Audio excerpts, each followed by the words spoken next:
Deep in the reaches of space, on the Galactic Federation headquarters, a trial is underway. The mad scientist, Dr. Jumba Jokiba, stands accused of illegal genetic experimentation. His latest creation, Experiment 626, is a blue, four-armed creature designed for one purpose: to destroy everything he touches. The Grand Councilwoman, disgusted by the creature's aggressive nature, orders Jumba to prison and 626 to be exiled to a desert asteroid. However, Experiment 626 is far more intelligent than his creators realize. With brute strength and tactical brilliance, he breaks free from his glass containment, hijacks a red police cruiser, and engages the hyperdrive. Amidst a shower of laser fire, the ship disappears into a wormhole. The Federation's computers calculate his trajectory. The creature is headed for a small, remote planet in Section 17, Area 51, Earth, specifically the tiny island of Kauai in Hawaii. Knowing that 626 is nearly indestructible and highly dangerous, the Grand Councilwoman offers Jumba a deal: his freedom in exchange for the creature's capture. To ensure things stay quiet, she assigns Agent Pleakley, an Earth expert with one eye and a neurotic obsession with mosquitoes, to accompany him. As they depart, 626 crashes into the Hawaiian forest, only to be promptly run over by 3 semi-trucks. Knocked unconscious, the abomination is mistaken for a strange breed of dog and taken to the local animal shelter. In the middle of the Pacific, the chaos has only just begun. On the lush island of Kauai, a young girl named Lilo is having a difficult day. She is late for hula practice because she had to feed Pudge the fish a peanut butter sandwich, since she believes Pudge controls the weather. Her classmates call her weird, and Lilo, frustrated and grieving the recent loss of her parents, lashes out. She is a lonely child who finds comfort in Elvis Presley records and taking photos of tourists on the beach. Her older sister, Nani, is doing her best to raise Lilo, but the household is a mess of unpaid bills and emotional outbursts. Their lives are further complicated by the arrival of Cobra Bubbles, a social worker who looks more like a secret agent. Cobra warns Nani that if things don't improve, and if Lilo doesn't find a way to socialize, he will have to find Lilo a new home. Desperate to help her sister, Nani decides to let Lilo adopt a dog. At the animal shelter, Lilo is immediately drawn to a strange, blue, ugly creature that has tucked its extra arms and antenna inside its body to look more canine.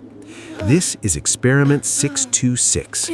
Despite Nani's protests that the dog looks like it was hit by a truck, Lilo names him Stitch. She pays the $5 adoption fee and promises to take care of him. As they leave, Stitch sees Jumba and Pleakley watching from the bushes. He realizes that staying with this little girl might be his only chance to hide from his pursuers. Stitch is not a good dog. His primary instinct is to destroy, but he is trapped in a town with no large cities to level and no high-tech weaponry to steal.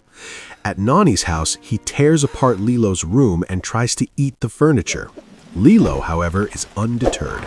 She sees Stitch as a kindred spirit, someone else who doesn't fit in. She introduces him to the concept of ohana, a Hawaiian philosophy taught to her by her father. Ohana means family, and family means nobody gets left behind or forgotten. Stitch is confused by this. He was built in a lab. He has no family. He spends his days dodging Jumba and Pleakley, who are disguised as tourists.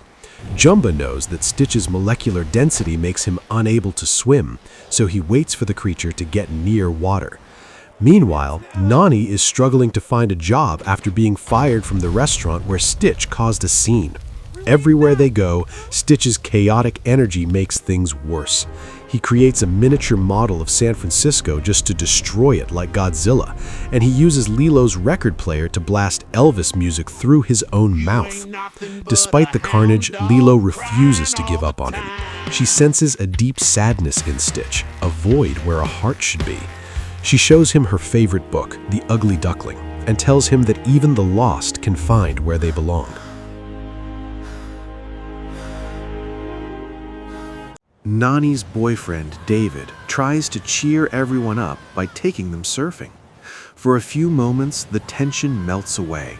Stitch, Lilo, Nani, and David catch waves together, feeling like a real family. Stitch even begins to enjoy himself, momentarily forgetting his destructive programming. However, Jumba is lurking beneath the waves. He grabs Stitch, pulling him underwater. In the ensuing struggle, Stitch accidentally claws at David and pulls Lilo under. David manages to save them both, but the damage is done. Cobra Bubbles is standing on the shore, having witnessed the entire accident. He tells Nani that his decision is final. He will come the next morning to take Lilo into foster care. That night, the house is silent and heavy with grief. Stitch, realizing that his presence is destroying the very thing Lilo loves most, takes the Ugly Duckling book and wanders into the woods. He sits alone under the moon and cries out for a family that doesn't exist. "I'm lost," he whispers to the sky. Jumba finds him there and reveals the harsh truth. Stitch will always be a monster. He was never meant to belong. Jumba decides to stop being discreet and prepares a full-scale assault on the house to capture the experiment once and for all. The next morning, Nani leaves the house to plead with Cobra Bubbles one last time. Lilo is left alone with Stitch, who has returned to say goodbye. Suddenly, the front door is blown off its hinges. Jumba has abandoned his disguise and is wielding a massive plasma cannon. A frantic slapstick battle erupts inside the house. Stitch uses kitchen appliances and household items to fight back, while Lilo tries to call Nani for help. The destruction is total. The gas line is severed, and as Jumba and Stitch struggle over a blaster, the house explodes. Nani arrives just in time to see her home in flames. Cobra Bubbles is right behind her, ready to take Lilo away in his car. In the chaos, Stitch's true alien form is revealed. His extra arms and spines pop out as he fights Jumba in the front yard. Lilo, terrified and heartbroken, runs away into the forest, only to be intercepted by Captain Gantu. Gantu is the Federation's heavy hitter, sent by the councilwoman because Jumba was taking too long. Gantu sees Stitch and Lilo and scoops them both up into a containment capsule. He blasts off toward his ship, intending to take both the experiment and the Earth Girl into space. Stitch managed to leap out of the capsule at the last second, but Lilo is trapped. Nani is hysterical, watching the alien ship ascend. She finds Stitch in the road and for a moment blames him for everything. But Stitch, moved by Nani's tears, speaks clearly for the first time. Ohana. He explains that they can still save Lilo. In an incredible turn of events, Stitch convinces Jumba and Pleakley to help. Since Gantu stole Jumba's property, the scientist is more than happy to use his personal spaceship to give chase. Nani, Jumba, Pleakley, and Stitch pile into the craft and rocket into the atmosphere. A high-speed dogfight ensues through the clouds and canyons of Kauai. Stitch jumps out of the spaceship and hitches a ride on a passing tanker truck, then hijacks David's surfboard to launch himself onto Gantu's massive ship. Using his incredible strength and the power of a volcano's thermal vent, Stitch manages to breach Gantu's cockpit. He tosses Gantu into the ocean and grabs Lilo's capsule just as the ship explodes. They plummet toward the water, but David is there on his surfboard to catch them. On the beach, the sisters reunite, and Stitch stands by them, no longer a weapon, but a protector.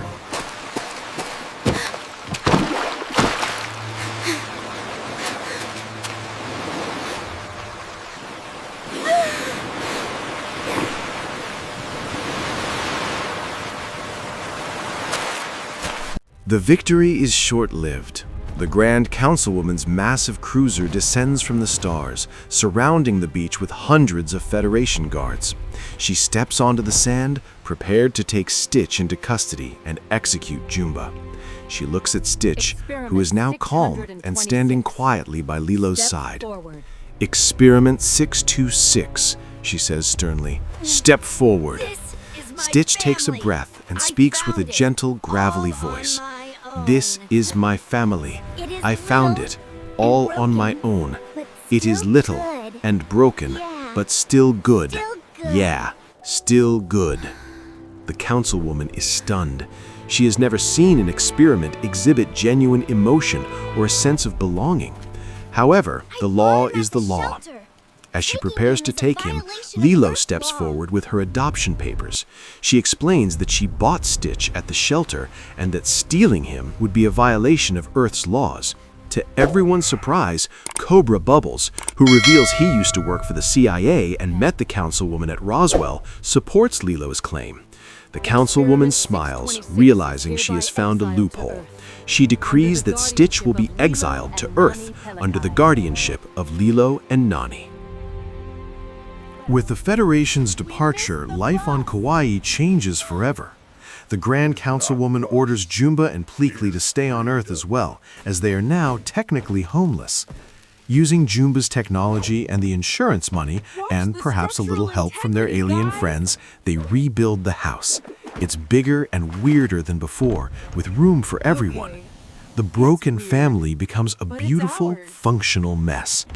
We see a montage of their new life, Jumba and Pleakley helping with the laundry, Stitch learning to play the guitar without breaking it, and Nani finally finding stability. Cobra Bubbles checks in from time to time, no longer a threat, but a family friend. Lilo's hula classmates eventually accept her, especially when she shows up with a dog that can do incredible tricks. Stitch still has his moments of mischief, but he has found his off switch. He finally understands that he wasn't built to be alone. He has a sister, a mother figure, 2 weird uncles, and a place to call home. As the sun sets over the Pacific, the camera pans across a series of photographs on the wall. New memories of a family that was lost, but through a little blue alien, found its way back together. Ohana truly means family.